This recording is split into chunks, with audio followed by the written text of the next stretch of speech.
Hello दोस्तों, आज का हमारा वीडियो जो है वो आपको पिवोट टेबल से कैसे चार्ट क्रिएट करेंगे, डिफरेंट टाइप्स ऑफ चार्ट्स कैसे बनाएंगे जो कि ज़्यादातर आपको रिपोर्टिंग पर्पस में हेल्पफुल होंगे।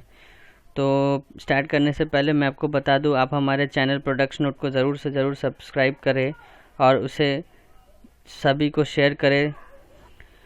जैसे कि आपको पता है कि हमारे पहले जो वीडियो बनाए थे इस पे हमने पिवोट टेबल क्रिएट कैसे करते हैं विच डेटा मैंने आपको बताया था। तो आज का जो वीडियो है उस पे हम सीखेंगे कि पिवोट टेबल से टाइट चार्ट्स कैसे क्रिएट होते हैं। तो चलिए वीडियो स्टार्ट करते हैं।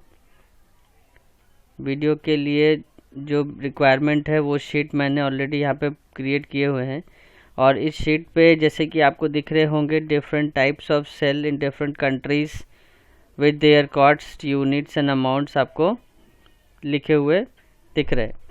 तो इस डेटा को हम अपने पिवोट के लिए यूज़ करेंगे जिससे चार्ट के बनाएंगे और ये चार्ट आपको यूज़फुल कहाँ आएंगे जहाँ पे आपको रिपोर्टिंग पर्पस है, जहाँ पे आपको रिपोर्ट्स बनाने हैं, वहाँ पे आपको ये बहुत ज़्यादा हेल्पफुल होने वाले हैं। तो ये डेटा मैंने माउस की कीबोर्ड से, अगर आपके पास माउस नहीं है तो आप कीबोर्ड से भी इसे सेलेक्ट कर सकते हैं, जिसके लिए आप कंट्रोल शिफ्ट प्रेस करके राइट एरो, उसके बाद डाउन एरो, तो देखिए आपका डेटा सेलेक्ट हो गया है। इसके बाद अगर आपके पास माउस नहीं है तो आप फिर भी आप पिवोट टेबल लगा सकते हैं। पिवोट टेबल लगाने के लिए आपको करना क्या होगा, आपको ऑल्ट प्रेस करने होंगे एक बार।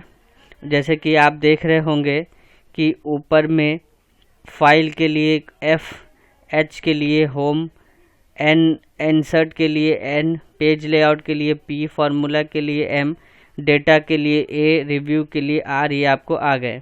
तो हमारा जो पिवोट टेबल है वो कौन सा टैब में है, वो N में है। तो हम कीबोर्ड से N प्रेस करेंगे। तो जैसे कि आप देख रहे हैं N प्रेस करने के बाद और जो इंसर्ट के अंदर में जितने सारे टैब्स है, जितने सारे अदर फंक्शंस है आपको यहाँ पे दिख रहे हैं। तो यहाँ पे आप क्या करेंगे, V सेलेक्ट करेंगे। तो V सेलेक्ट करते आपको पिवोट के लिए यहाँ पे डेटा रेंज सेलेक्टेड हो गए। तो इसके बाद न्यू सेल करेंगे। तो आप इसे न्यू वर्कशीट पे करेंगे और इसे करने के बाद न्यू पे भी कर सकते हैं और एग्जिस्टिंग पे भी कर सकते हैं।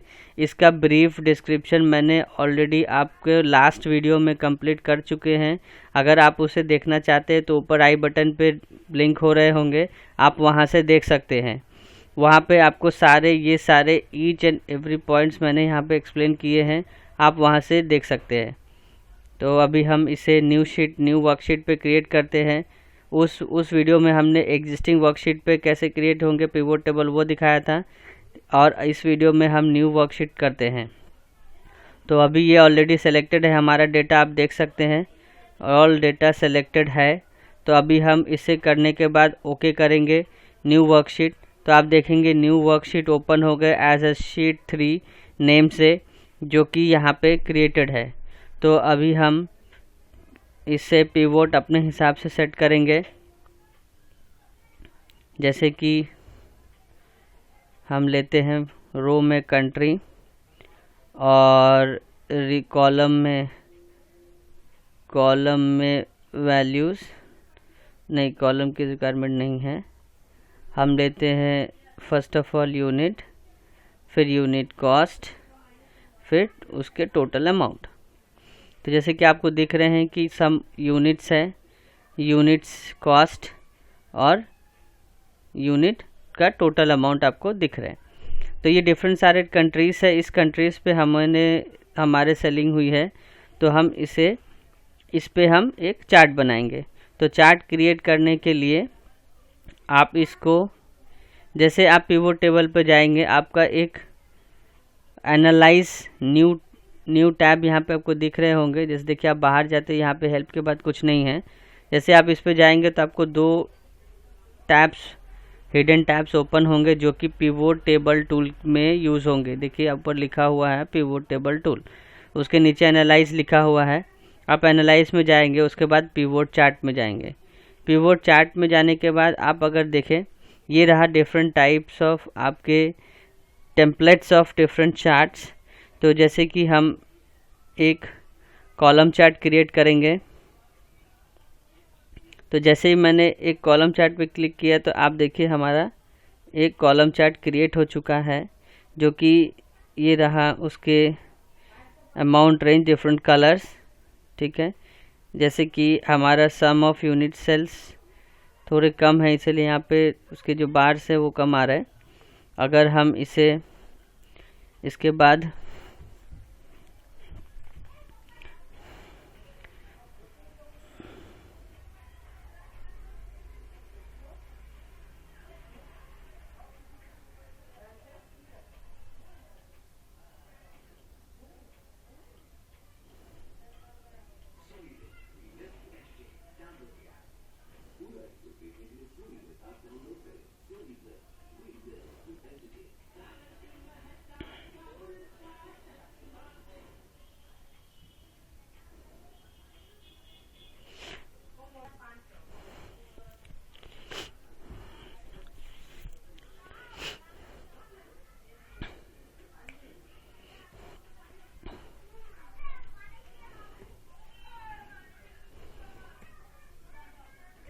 तो हम आगे बढ़ते हैं। हम अभी इस चार्ट को डिलीट कर देते हैं, और डिलीट करने के लिए जिस तरह से हम पूरे चार्ट को सेलेक्ट करके मूव कर रहे थे, उस तरह से पूरे चार्ट को सेलेक्ट करके कीबोर्ड से डिलीट बटन सेलेक्ट कर देंगे तो वो डिलीट हो जाएंगे।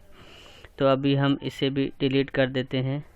सपोज़ हम इस डेटा को फुल सेलेक्ट कर दें, उसके बाद हम चलते हैं उसी तरह से दूसरे चार्ट में, जो कि हम एनालाइज से जाने के बाद line chart, bar chart, area chart, scattered, map, ये सारे टाइप्स आप कर सकते हैं। इसे रडार मैं लेता हूँ। यहाँ पे आप देखें एक रडार चार्ट हमारा रेडी है। जैसे कि आप देखें कि हमारा रडार चार्ट रेडी है। इस तरह से रडार चार्ट है।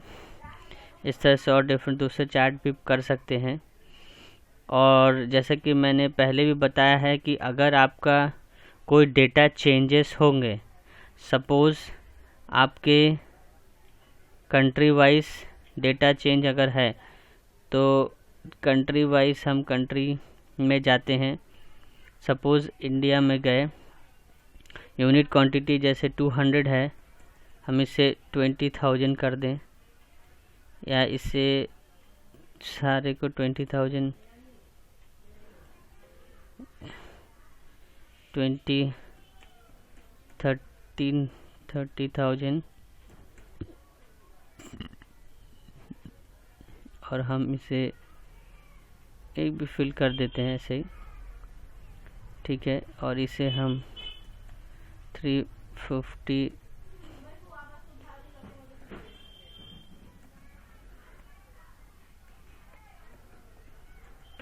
एक रफ नंबर्स हम ले रहे हैं। मैं यहाँ नंबर्स बड़ा ले रहा हूँ, उसका एक रीज़न है, हम आपको आगे बताएंगे कि ये क्यों मैंने ये यूनिट कॉस्ट और ये ज़्यादा क्यों लिए हैं, उसका एक रीज़न है।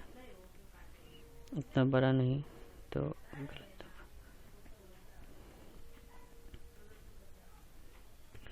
तो हम लोगों ने डेटा यहाँ पे जो है कुछ चेंज कर दिए हैं। चेंज करने के बाद जो मैं आपको बता रहा था वो ये है कि ये डेटा चेंज होने के बाद अभी आप पिवट में टेबल पे जाएंगे, अभी आप देखिए डेटा आपको एज इट इज़ जो थे वही है। तो वो डेटा आपको क्या करना है, मैंने पहले भी आपको कहा बताया था कि जैसे इस पे आप जाएंगे, इसमें जाने के बाद इसको डेटा को आपको रिफ़्रेश करेंगे। जब तक आप डेटा रिफ़्रेश नहीं करेंगे, पिवट टेबल फॉर्म जो डेटा पहले थे वही डेटा पे आपको वैल्यूज़ दिखेंगे। तभी आपको वो डेटा चेंज करने हैं। चेंज करने के लिए आपको पिवट टेबल पे जाके राइट क्लिक करके रिफ़्रेश करना है। तो ये रिफ़्रेश करने से भी आप रिफ़्रेश करेंगे जैसे वो डेटा चेंज हो जाएगा। और उसको करने के लिए आपके पास अगर कीबोर्ड माउस नहीं है, कीबोर्ड के हेल्प से भी आप कर सकते हैं। सेम प्रोसेस, ऑल्ट प्रेस करेंगे, जैसे कि आप देखें JT for analyse and JY for design. देखिए Y for help for Y, W for view, R for review. तो हम JT प्रेस करेंगे कंटिन्यू फ्लो में, तो आप देखिए JT में जितने सब मेन्यूज है वो आ गए, जहाँ पे आप दिख रहे हैं कि F फॉर रिफ्रेश। तो आप जैसे कीबोर्ड से F प्रेस करेंगे तो अभी एक और डेट खुले, यहाँ पे आपको पूछ रहा है कि रिफ्रेश करना है या रिफ्रेश ऑल करना है। तो अभी आपको रिफ्रेश करना है। तो अभी आप देखें कि आप जैसे रिफ्रेश किए तो आपको सिर्फ ये डेटा जो मैंने चेंज किया वो यहाँ पे आपको देखिए यहाँ पे चेंज होते हुए दिख रहे हैं, जो कि मैंने यहाँ पे अभी चेंज किए थे, जैसे इंडिया फ़िल्टर करके। अब जिस तरह से, अब इसी तरह से मैं अगर दूसरे कंट्री सेलेक्ट करूँ,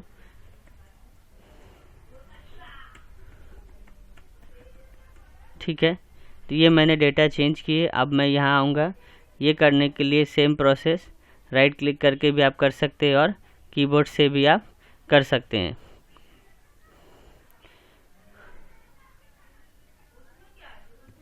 F एंड A, देखिए अभी ये डेटा रिफ्रेश हो गए। तो अभी हम इस पिवोट टेबल को डिलीट कर देते हैं और दूसरा एक पिवोट टेबल क्रिएट करते हैं, एनालाइज पिवोट टेबल। अभी हम लाइन लेते हैं और लाइंस में भी आप डिफरेंट टाइप्स ऑफ ले सकते हैं, इस तरह से आप ले सकते हैं। हम ओके करते हैं, देखिए हमारा एक रिपोर्ट पिवोट तैयार है। आप इस तरह से यहाँ से चेंजेस कर सकते हैं। तो जैसे कि आपने देखा कि डेटा कैसे रिफ़्रेश करेंगे तो वहाँ पे आ जाएंगे। तो अभी आप उसी तरह से आपका जो पिवोट टेबल रहेगा वो भी चेंज होता जाएगा। तो अभी हम इस पिवोट टेबल को, इस चार्ट को डिलीट कर देते हैं और इस चार्ट को डिलीट करने के बाद हम आगे देखेंगे कि स्लाइसर, इंसर्ट स्लाइसर क्या है। स्लाइसर एक बहुत यूज़फुल फंक्शन है। इस फंक्शन में क्या होता है कि जैसे आप यहाँ से ड्रॉप डाउन सेलेक्ट करते हैं तो आपको इस ड्रॉप डाउन को सेलेक्ट नहीं करने होंगे। इसके लिए आप सिर्फ यहाँ पे स्लाइसर करेंगे, यानी कि किसका स्लाइसर आपको क्रिएट करना है। तो अभी मैं कंट्री के स्लाइसर क्रिएट करता हूँ, तो इस कंट्री के स्लाइसर के वहाँ चेक बॉक्स को चेक करके मैं ओके कर देता हूँ। ओके करने के बाद आप देखेंगे कि एक स्लाइसर ऑलरेडी क्रिएट हो गए। अभी जैसे कि आप देखें सारे कंट्रीज़ के नाम एज ए स्लाइसर में इंक्लूड हो गए। तो अभी हम जैसे USA पे क्लिक करेंगे तो आप देखें आपका पिवोट टेबल चेंज हो गया। तो ये Ukraine, New Zealand, Nepal, Japan, India, जैसे कि आप सिंगल वाइज यहाँ पे कि आपको चेंज हो गए। जैसे मल्टीपल सेलेक्ट आपको करने हैं तो मल्टीपल सेलेक्ट करने के लिए आप यहाँ से मल्टी सेलेक्ट कर सकते हैं और यहाँ से आप मल्टी सेलेक्ट करके भी आप देख सकते हैं। सपोज़ आपको सिर्फ इतने कंट्रीज़ के देखने हैं तो आप यहाँ से देख सकते हैं। तो अभी आपको अगर कुछ डिलीट करने हैं तो अभी आप इसे सारे को चेक करिए। जैसे ये डिलीट करने हैं तो जैसे आप तो लास्ट फंक्शन जो है उसको आपने डिलीट कर दिया। जैसे कि आप देखें कि जो आप क्लिक करेंगे वैसे, इसी तरह से आप किसी भी जो कि आप एज अ रो यहाँ पे इंसर्ट किए हुए हैं उस रो पे आप कभी भी चेंजेस कर सकते हैं।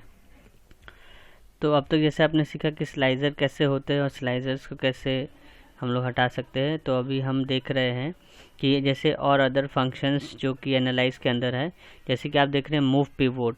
तो आप जैसे यहाँ देखेंगे मूव पिवोट लिखा हुआ है, तो मूव पिवोट पे आप जैसे सेलेक्ट करेंगे तो ये सेलेक्ट करेंगे, ये पिवोट टेबल जो है वो आपको मूव होके किसी भी न्यू वर्कशीट पे जा सकते हैं या एग्जिस्टिंग वर्कशीट में भी जा सकते हैं।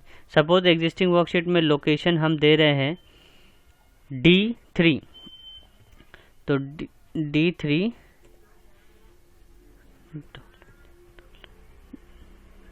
हम जैसे इसे ओके करेंगे, देखिए आपको D3 पे आपका पिवोट जो है वो मूव हो चुके हैं, जैसे कि आप देख सकते हैं। तो हमारा मेन पर्पस आज इस वीडियो में ये था कि हम आपको पिवोट टेबल से कैसे चार्ट क्रिएट करते हैं और इस डिफरेंट टाइप्स ऑफ इस फंक्शंस के क्या क्या यूजिंग है आपको ये दिखाऊं। और डिज़ाइंस में जैसे आपको इससे आगे वाले वीडियो में हम लोगों ने ये कवर कर चुके हैं, तो ये डिफरेंट डिज़ाइन सेलेक्ट आप कर सकते हैं। तो आज का वीडियो हमारा यहीं तक था, और आगे की वीडियो के लिए हम दूसरे वीडियोस में हम जैसे और आगे वीडियो में हम जानेंगे और अलग डिफरेंट टाइप्स के बारे में, जैसे यहाँ पे और बहुत सारे हैं, तो आगे के वीडियो में हम ये सब देखेंगे। तब तक के लिए थैंक यू, और हमारे चैनल को ज़रूर सब्सक्राइब करें, लाइक करें, शेयर करें।